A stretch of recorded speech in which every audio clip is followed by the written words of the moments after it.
The warning lights flashed across the control room of Deep Space Repair Station 42, bathing everything in a soft red glow. Tom Barnes looked up from his coffee mug, his weathered face reflecting decades of experience, fixing everything that could possibly break in space. At 62, he'd seen just about every kind of mechanical problem imaginable, but today would be different. "Chief," called Mike from the monitoring station, "we've got an incoming ship, but something's odd about this one." He scratched his head, staring at the readings. Never seen energy signatures quite like these before. Tom walked over, his boots making soft thuds against the metal floor. The station's artificial gravity was working perfectly today. He'd fixed that himself last week. Looking at the screen, his eyebrows rose slightly. The approaching vessel was clearly advanced, its design unlike anything he'd seen in his 30 years of repair work. "Open communications," Tom ordered, straightening his oil-stained uniform. The screen flickered to life, revealing a tall, blue-skinned being with 4 eyes. The alien's expression was hard to read, but its body language screamed desperation. "This is Captain Rax of the merchant vessel Starweaver," the alien said, its translator converting complex harmonics into English. "We request emergency docking permission. Our quantum drive is experiencing severe complications." Tom nodded slowly. "This is Repair Chief Tom Barnes. Permission granted. Proceed to Dock 7. He paused, noticing the slight wobble in the ship's approach vector. "And Captain, might want to cut power to your port stabilizers. They're working against you." There was a moment of silence from the alien captain. How did you know that?" Tom smiled. "The way your ship's listing. Seen it 1,000 times with different engines. Physics is physics, fancy quantum drive. Or not." The massive ship, easily 3 times the size of the largest human vessel, limped its way to Dock 7. As the docking clamps engaged, Tom grabbed his trusted toolkit, a mix of advanced diagnostic equipment and old-fashioned mechanical tools his grandfather had used in his car repair shop. When the airlock cycled open, Captain Rax towered over Tom, flanked by 2 crew members who appeared to be engineers. Their environmental suits looked like they cost more than the entire repair station. "We've visited 3 other repair stations," Rax said, mandibles clicking with frustration. "All of them, the most advanced facilities in 3 sectors, said the damage was too complex to attempt repairs." Tom walked around the docking tube, eyes scanning the visible parts of the hull. "Mind telling me what happened?" "We were caught in a quantum storm. Our drive began experiencing cascading failures. The other stations said the technology was too advanced for their engineers to safely work on." There was a note of superiority in Rax's voice, despite his current predicament. Tom pulled out an old electromagnetic scanner, practically ancient by the alien standards. The engineers exchanged what could only be described as worried looks. "Sir," one of them spoke up, "that device appears quite primitive. Our quantum drive requires—" "Hold that thought," Tom interrupted, pressing his hand against a panel near the quantum drive housing. "Your problem isn't the quantum drive at all." He tapped the panel, listening to the sound it made. "You've got a microfracture in your primary coolant distribution manifold. It's causing your coolant to leak into the drive's electromagnetic shielding. The quantum drive is fine. It's just not getting proper cooling." The alien engineers stared at their instruments, then at each other. "Impossible," one said. "Our diagnostics show." "Your diagnostics are looking for quantum-level problems, because that's what you expected," Tom explained, pulling out a simple pressure gauge. "Sometimes the biggest problems have the simplest causes. We can have this fixed in about 6 hours." Captain Rax's 4 eyes blinked in succession. 6 hours. The last station estimated at least 2 weeks just to diagnose the problem. Tom shrugged, already opening his toolkit. Sometimes having less advanced technology means you have to really understand how things work from the ground up. "Now, let me show you what's really going on with your ship." As Tom led them toward the damaged section, He could hear the aliens whispering among themselves. He smiled, knowing that by the end of the day, they'd learn that humanity's greatest strength wasn't having the most advanced technology. It was knowing how to fix things when that technology failed. Tom wiped the sweat from his forehead as he crawled through the maintenance tunnel of the alien vessel. The ship's interior was a maze of gleaming technology, but right now he was focused on the distinct sound of dripping coolant, a problem that needed no fancy equipment to detect. Behind him, the alien engineers watched with a mixture of curiosity and concern. Their environmental suits hummed softly, packed with sensors that probably cost more than Tom's yearly salary. "Please be careful," the first engineer, who Tom had started calling Blue due to his deeper skin tone, warned. "The quantum field harmonics in this section are extremely delicate." Tom pulled out his old magnetic resonance scanner, a tool that had started life as a modified medical device from Earth. "Those harmonics aren't your problem right now. Listen." He tapped the wall with a wrench, and a hollow echo responded. "Hear that? That's not right." The second engineer, whom Tom nicknamed Tall, consulted his advanced diagnostic pad. "Our instruments show no anomalies in that section." "That's because your instruments are looking for quantum problems," Tom explained, pulling a small drill from his belt. "Sometimes you need to look at the basics first." He pressed the drill against the panel, causing both aliens to step back in alarm. "You can't just drill into a quantum drive housing," Blue exclaimed. "The energy release cooled." "This isn't the drive housing," Tom interrupted calmly. "This is a standard coolant junction, and I'm betting." He carefully drilled a tiny hole, and immediately a thin stream of blue liquid sprayed out. "There we go. Your primary problem." The alien stared in disbelief as Tom collected a sample of the leaking coolant in a simple glass vial. He held it up to his work light, squinting at the color and consistency. "Your coolant's contaminated," he announced. "See these dark spots? Metal particles. Your manifold's been corroding from the inside out. Probably started months ago, but your quantum-level sensors wouldn't catch something this ordinary." Back in the main repair bay, Tom spread out a series of old-fashioned paper diagrams. He'd sketched the ship's coolant system by hand, something that made the alien engineers exchange worried glances. "The fix isn't complicated," Tom explained, pointing to his drawings.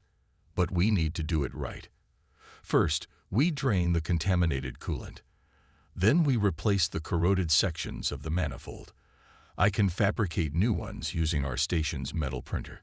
Finally, we flush the entire system before adding fresh coolant." Captain Rax leaned over the diagrams, all four eyes focusing intently. "But what about the quantum drive calibration?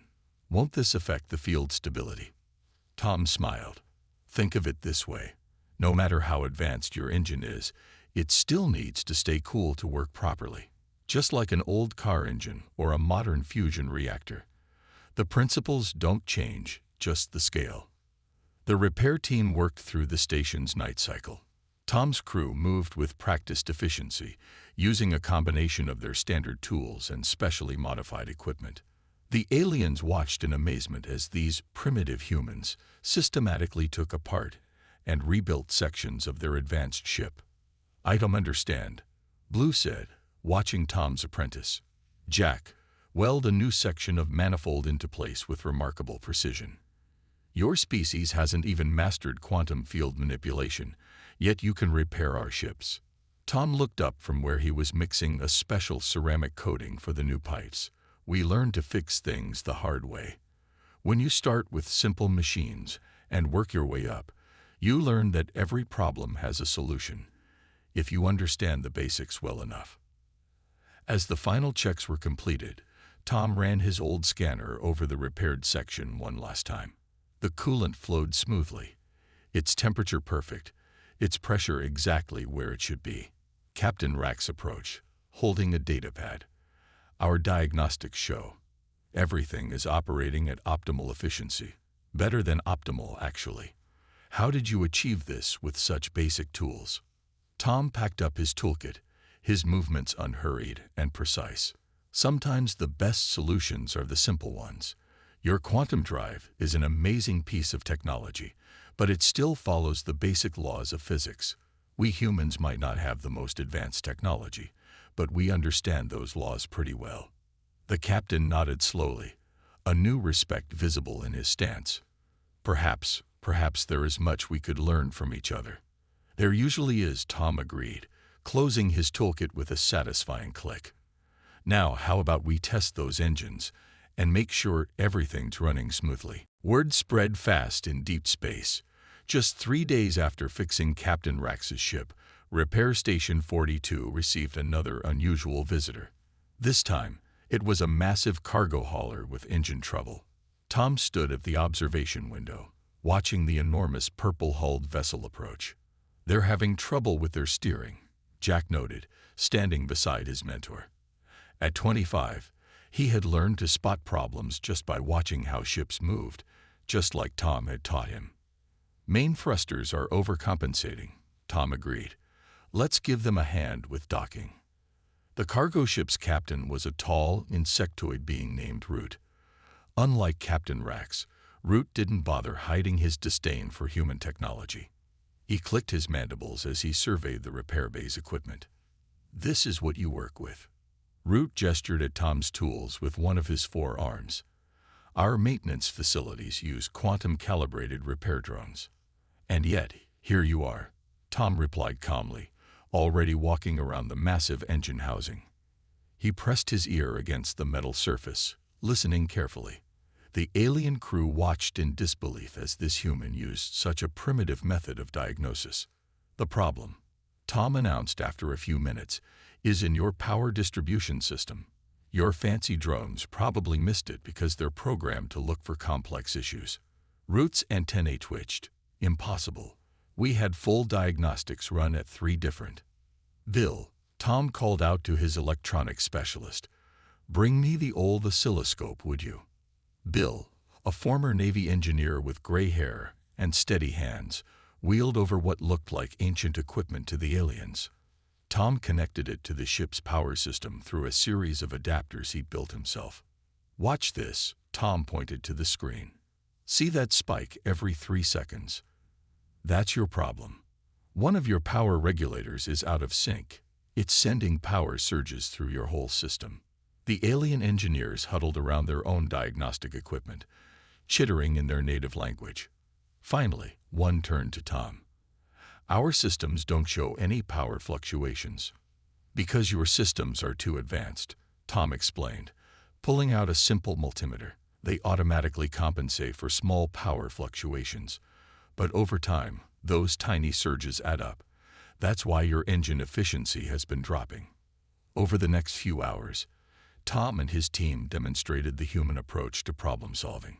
They used a mix of high-tech tools and simple instruments, each chosen for its specific purpose rather than its level of advancement. Linda, the team's power systems expert, rigged up a temporary bypass using parts from their storage. Sometimes, she explained to the fascinated alien engineers, "You need to step back to move forward. But this is just wires and basic regulators," one of the alien engineers observed, watching Linda work. "Exactly," she smiled. "Sometimes the old ways are the best ways. These parts are reliable, easy to fix, and most importantly, they work." Tom's team worked like a well-oiled machine. Each member brought their own expertise. Bill's electronic wizardry, Linda's power systems knowledge, Jack's quick learning and fresh perspective, and Tom's decades of experience tying it all together. As the repairs neared completion, Root watched in amazement as his ship's efficiency readings climbed higher than they'd been in years. "I don't understand," the alien captain admitted. "Your tools are primitive, your methods are unconventional. And yet," he gestured at the readings, "the results are undeniable." Tom closed his diagnostic panel and wiped his hands on a cloth. "Humans learn to fix things by understanding how they work from the ground up. We didn't start with quantum computers and AI assistants. We started with steam engines and combustion motors. That knowledge never goes away. It just gets built upon." The alien engineers were taking notes now, recording the simple yet effective techniques they'd witnessed. One of them approached Tom hesitantly. Would it be possible? Could we perhaps learn more about these basic repair techniques? Tom smiled. That's why we're here. Knowledge should be shared, not hoarded. Why don't you stick around for a bit? We've got another ship coming in tomorrow.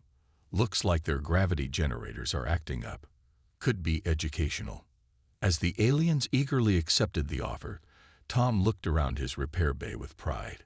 Humans might not have the most advanced technology in the galaxy, but they had something just as valuable: the ability to understand, adapt, and solve problems with whatever tools were at hand. The repair bay of Station 42 had never been so busy. Tom stood in his office, sipping his morning coffee while looking at the growing line of alien ships waiting for their turn. In just 2 weeks since fixing Captain Rax's quantum drive, their reputation had spread across 3 sectors of space. "Chief," Jack called from the doorway, "you might want to see this." He held up a tablet showing various space traffic channels. "We're trending." Tom nearly choked on his coffee when he saw the subspace communications. Alien ships were sharing coordinates of Station 42 across their networks, calling it the Miracle Workshop and home of the technical wizards. "Look at this one." Jack pointed to a message. "A luxury cruise liner captain writes, 'These humans fixed in 3 hours what our best engineers couldn't solve in 3 months.'" Before Tom could respond, Mike's voice came over the intercom. "Chief, we've got an incoming priority call from Earth Central Command." The screen on Tom's wall lit up, showing Admiral Wilson's stern face. "Barnes, would you care to explain why I'm getting calls from 5 different alien ambassadors about your repair station?" "Well, sir," Tom scratched his head, "we've just been fixing ships." "Fixing ships?" The Admiral leaned forward. "Barnes, you've got alien shipping companies offering to fund 20 more human repair stations across the galaxy. Whatever you're doing up there, it's causing quite a stir." A beep interrupted their conversation. Another ship requesting emergency docking. This one was unlike anything they'd seen before. A massive research vessel covered in sensors and antenna arrays. "Got to go, Admiral," Tom said quickly. "Duty calls." The research vessel's captain was a tall, crystalline being who introduced himself as First Scholar Bright. His ship's entire bridge crew followed him into the repair bay, their crystalline forms reflecting the station's lights. "We came specifically to observe your repair techniques," Bright announced. "Our scientists cannot comprehend how you achieve such results with—" He paused, choosing his words carefully. "Such basic equipment." Tom exchanged amused glances with his team. "Well, you're welcome to watch. We've got a few interesting cases today." Throughout the day, the crystalline scientists recorded everything. They watched in fascination as Linda diagnosed a faulty power coupling using nothing but an old voltmeter and her ears. They gasped when Bill fixed a quantum computer by replacing the simple burned-out circuit board that the ship's eye had overlooked. "But that's impossible," one scientist exclaimed. "How can a primitive electronic component affect a quantum system?" "Everything's connected," Tom explained, showing them a hand-drawn diagram. "Your advanced systems are built on top of basic electronic principles. Sometimes the problem isn't in the fancy quantum mechanics, it's in the simple wiring carrying power to it." By the end of the day, Station 42's reputation had grown even more. First Scholar Bright's detailed reports spread across the scientific communities of 3 different alien species. The station's waiting list grew longer by the hour. "Tom," Linda called out, reviewing the incoming requests, "we've got ships diverting from their regular routes just to come here. Some are traveling extra weeks just to reach us instead of going to closer repair stations." The news brought both pride and concern to Tom's face. "We'll need to expand. Call up some of the retired engineers I know. Get them back in the game. We're going to need more hands." As if to emphasize his point, another alert sounded. This time, a diplomatic vessel requesting emergency repairs. Its captain's message was simple: "We heard humans can fix the unfixable. We need your help." Tom looked at his tired but proud team. Well, folks, looks like we're becoming famous. Remember what got us here. Keeping it simple, understanding the basics, and never assuming a problem is too complex to solve. Jack grinned, already preparing his tools. Should we tell them about how you once fixed a quantum communications array with duct tape and a paperclip? Let's not ruin all our mystique at once, Tom laughed. Besides, sometimes the simplest solutions are the hardest for others to understand. As they prepared for their next job, Tom couldn't help but smile at the irony. Humanity had worried about proving themselves to advanced alien civilizations, never realizing that their greatest strength would be their understanding of the basics, the fundamental principles that even the most advanced technology couldn't ignore. The massive shape of the Star Dreams luxury liner cast a shadow over Station 42, dwarfing everything nearby. It was the largest passenger vessel in known space, carrying over 10,000 passengers from 30 different species. And now it floated dead in space, its engines silent. Tom stood at the docking port, his experienced eyes taking in the sheer size of the problem before him. Behind him, his expanded team, now including veterans he called out of retirement, prepared their equipment. She's got 3 different engineering teams on board, Jack reported, reading from his tablet. They've been stuck here for 5 days. Can't figure out why the main drive won't start. Captain Pearl, a bioluminescent being who seemed to glow brighter when stressed, met them at the airlock. Chief Barnes, thank the stars you agreed to help. We have 20 master engineers from the Galactic Technical Institute on board, and none can solve this. Tom nodded, already walking toward the engine room. Tell me what happened.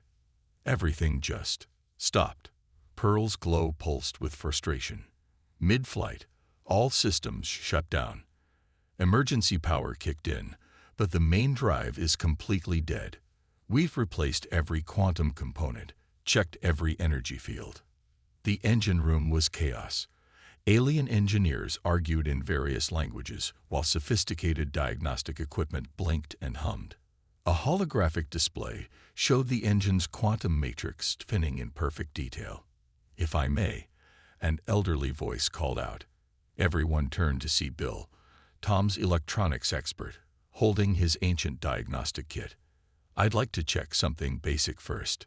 The alien engineers stepped aside, some hiding their amusement as Bill pulled out what looked to them like museum pieces. He attached leads to various points on the engine housing, watching his old oscilloscopes screen carefully. Tom, he called out after a few minutes. Remember that old Earth cargo ship from 42? The one with the faulty ground? Tom's eyes lit up. No way. On something this advanced. Look at this. Bill showed him the oscilloscope reading. Classic ground loop. The alien engineers crowded around, their sophisticated sensors still showing nothing wrong. Tom explained as he and Bill worked. See, even the most advanced quantum drive needs basic power to start. You've got a grounding problem in your basic electrical system. It's creating a feedback loop that's preventing the quantum initiator from powering up. Impossible, one alien engineer declared. Our power system is perfectly. The engine roared to life, cutting him off mid-sentence. What did you do? Captain Pearl's glow nearly blinded everyone. Fixed a loose connection. Bill grinned, holding up a simple wrench. Sometimes the most advanced problems have the simplest solutions. Linda, who had been checking other systems, called out from above. Found the cause, Chief. Their automated maintenance drones are too small to properly tighten the main ground connections. They'd been slowly working loose for months. The alien engineers were frantically taking notes now. One of them, a many-armed being with multiple eyes, approached Tom. But our diagnostics showed quantum field instabilities, pattern disruptions in the probability matrix. All symptoms, Tom explained, sketching on a piece of paper. Think of it like a house. No matter how advanced your computer is, if the power plug isn't connected properly, it won't work. Your quantum drive was showing problems because it wasn't getting proper power. The news spread through the ship quickly. Passengers gathered at the observation windows, watching the human repair team work. Some took pictures of Tom's crew using their primitive tools to fix the most advanced ship in space. As they finished up, Captain Pearl's glow had settled into a steady, pleased brightness. The Galactic Transportation Authority will want a full report on this. To think, all our advanced technology, and we missed something so basic. Tom cleaned his tools carefully, a habit of 30 years. That's often the problem with very advanced technology. People forget to check the simple things first. Every machine, no matter how complex, still needs a solid foundation. The alien engineers were already modifying their diagnostic protocols, adding what they now called human basic checks to their procedures. As they watched the Star Dreams power up its engines and prepare to depart, Jack turned to Tom. "You know what this means, right? Every major ship in the galaxy is going to want human engineers now." Tom smiled, watching the magnificent ship's quantum drive flare to life. Maybe that's not a bad thing. Sometimes the galaxy needs a reminder. No matter how far you advance, you can't forget the basics that got you there. The observation deck of Station 42 had never hosted such a diverse gathering. Representatives from 12 different alien species sat in specially designed chairs, all focused on Tom as he stood before a simple whiteboard. After the Star Dreams incident, the Galactic Engineering Council had sent their top minds to study human repair techniques. "Today," Tom said, drawing a simple diagram, "we're going to start with the basics. No quantum mechanics, no AI systems, just fundamental engineering principles." A hovering crystalline being raised what appeared to be its hand. But Chief Barnes, our civilizations mastered these principles thousands of years ago. We've moved far beyond them. Have you? Tom picked up an old wrench. Then why did your quantum drive fail because of a loose bolt last week? The room fell silent. The crystalline being's glow dimmed slightly. Humans, Tom continued, learned engineering the hard way. We didn't start with quantum computers. We started with steam engines, mechanical gears, and basic electricity. Each step taught us something valuable. He pulled out an old internal combustion engine from under a sheet. Many of the aliens leaned forward, fascinated by this ancient technology. "This engine," Tom patted it, "is similar to what humans used in cars just a century ago. Every engineer in my generation learned how these work." Why? Because when you understand how this works, you understand the basics of all engines, even your quantum drives. Linda stepped forward with a box of tools. "Each of you will disassemble and reassemble this engine. No scanners, no AI assists, just your hands and basic tools." The aliens looked horrified. A tentacled engineer spoke up, "But we might get dirty." "Exactly," Tom grinned. "Sometimes understanding comes through doing, not just knowing." Over the next few hours, the alien engineers struggled with the unfamiliar work. Their tentacles, claws, and energy appendages learned to grip wrenches and screwdrivers. They discovered the satisfaction of hearing an engine turn over for the first time after they'd rebuilt it. "I think I understand now," said a gaseous being contained in an environmental suit. "Our species developed anti-gravity technology before we invented the wheel. We never learned these foundational skills." "That's the human advantage," Jack explained, helping an alien remove a stuck piston. "We had to solve simple problems before we could tackle complex ones. Each step taught us something new." A holographic display activated in the center of the room, showing footage from various repair jobs at Station 42.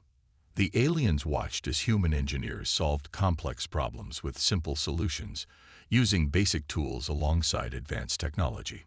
"Look here," Tom pointed to one recording. This quantum communication array was failing. The alien engineers checked every quantum circuit, every probability matrix. But the problem? A cracked power coupling, something any first-year apprentice would check first. The alien engineers took notes furiously. One of them, a silicon-based life form, raised a crystalline appendage. "But how do you know when to use advanced diagnostics and when to check basic components?" Tom smiled. Experience. Real, hands-on experience. You can't program that into an AI or learn it from a manual. You have to feel it, hear it, sometimes even smell when something's wrong. As if on cue, an alarm sounded. A ship was approaching with engine trouble. Tom gestured to the aliens. Want to see these principles in action? Come on. The group followed him to the repair bay, watching as he approached the troubled ship. Before using any diagnostic tools, Tom walked around the vessel, listening, touching, observing. Your starboard plasma injector is misaligned, he announced, probably about 3 degrees off. The ship's engineer, a newcomer to the station, checked their advanced diagnostics. But our quantum sensors show. Trust me, Tom interrupted gently. Sometimes you need to listen to the ship, not just the sensors. The alien observers watched in amazement as Tom's diagnosis proved correct. A simple adjustment later, the ship's engine purred perfectly. This, Tom turned to his class, is what we're going to teach you. Not just how to use tools, but how to think like a true engineer. Understanding the basics isn't a step backward. It's the foundation everything else is built on. The aliens nodded, their various appendages gripping their simple tools with new respect. They were beginning to understand that humanity's primitive background wasn't a weakness. It was their greatest strength. 1 year after the first alien ship limped into Station 42, Tom stood in his newly expanded repair bay, watching as ships from across the galaxy waited their turn for repairs. The station had grown to 3 times its original size, with human repair crews working alongside alien apprentices. Chief, Jack called out, now wearing the badge of a senior engineer himself. You might want to see this. On the main screen, a news broadcast from the Galactic Council was playing. The headlines scrolled across in multiple languages. Human repair certification now mandatory for all major spaceports. Tom chuckled, remembering how it all started with one desperate alien captain and a leaking coolant pipe. Now, human engineers were the most sought-after technicians in known space. Incoming priority vessel, announced Mike from the control room. Well, you're not going to believe this one, Chief. Through the massive observation window, Tom watched as a ship unlike any other approached the station. It was ancient, a legendary vessel that had been lost in deep space for over 3 centuries. The Stellar Archive, whispered one of Tom's alien apprentices, their crystalline form glowing with excitement. The greatest repository of knowledge ever built. The ship's captain, a being made of pure energy contained within an ancient environmental suit, materialized in the repair bay. We have searched the galaxy for those who might restore our vessel, the captain's voice echoed. All agree, only humans possess the necessary understanding. Tom walked around the ancient vessel, his experienced hand touching its hull. This ship contained the combined knowledge of a dozen extinct civilizations, but it had been powered down for centuries, unable to access its vast databases. Your power distribution system is original? Tom asked, studying the unfamiliar designs. Yes, the energy being confirmed. None have been able to restore it without risking the loss of all data. Tom nodded slowly, a smile spreading across his face. Jack, get Linda and Bill. And bring me that box of old power regulators from the Earth History Museum display. The repair team worked through the night. They combined centuries-old human technology with modern techniques, bridging the gap between the ancient ship systems and current power standards. Tom's alien apprentices watched in amazement as the humans worked with both primitive and advanced tools, understanding how each technological era connected to the next. As dawn broke on the station's artificial day cycle, Tom connected the final circuit. The ancient ship hummed to life, its lights glowing for the first time in centuries. How? The energy being asked, their form pulsing with joy. Our greatest minds said it was impossible without damaging the memory cores. Because we understood how it was built in the first place, Tom explained, wiping his hands on a rag. This ship was created when its builders were just learning about energy conversion. They used principles similar to Earth's early power grids, Sometimes, to move forward, you need to remember the past. The news spread quickly. Within days, Station 42 became more than just a repair stop. It was a symbol of humanity's unique contribution to galactic society. Ships came not just for repairs, but for the chance to learn from human engineers. In his office, Tom looked at a photo on his wall, his grandfather's old car repair shop on Earth. Next to it hung his new certification, Grand Master of Galactic Engineering, awarded by the very aliens who had once dismissed human technology as primitive. "You know what's funny?" he said to Jack as they watched another ship dock for repairs. "Everyone expected humans to learn from advanced alien technology. Instead, the galaxy learned something from us."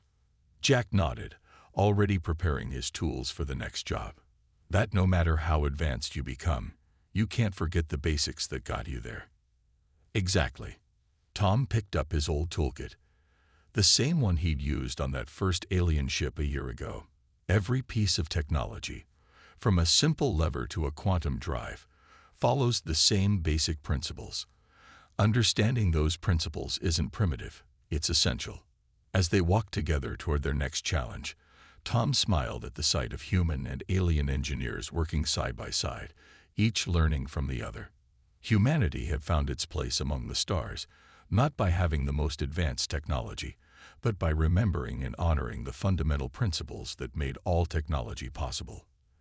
The galaxy had gained something invaluable, the human touch that could make any machine, no matter how advanced or alien, work just a little bit better.